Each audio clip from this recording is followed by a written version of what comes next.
Mastering punctuation in adjective and adverb clauses.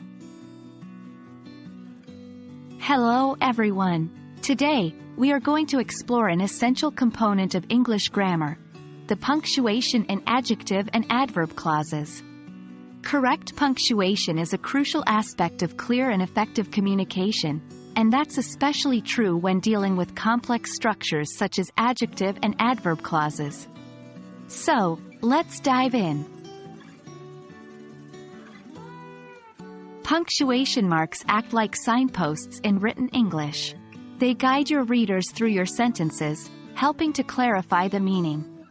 With clauses, punctuation marks often denote the relationship between different ideas within a sentence. For instance, the use of a comma can change the entire meaning of a sentence.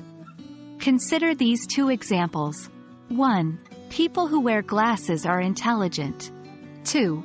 People who wear glasses are intelligent. In the first sentence, the meaning is that only people who wear glasses are intelligent. In the second, the clause, who wear glasses, is an additional piece of information, suggesting that all people are intelligent, and some of them happen to wear glasses. Adjective clauses, also known as relative clauses, describe or provide additional information about a noun. They often start with relative pronouns like who, whom, which, that, etc.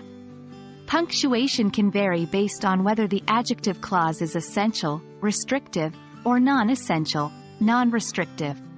Essential adjective clauses don't need commas because they are necessary for the sentence's meaning. For example, the books that are on the shelf are mine. Here, the clause, that are on the shelf, is essential to understanding which books we're talking about.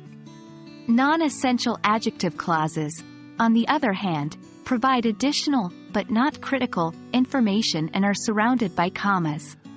For example, my brother, who lives in London, is a doctor. The clause, who lives in London, is extra information.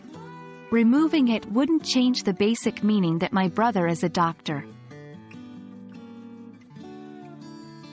Adverb clauses modify verbs, adjectives, or other adverbs. They often begin with subordinating conjunctions like although, because, since, unless, etc. The punctuation depends on the position of the adverb clause in the sentence. If the adverb clause comes before the main clause, use a comma to separate them. For example, because it was raining, we decided to stay home. If the adverb clause follows the main clause, you usually don't need a comma. For example, we decided to stay home because it was raining.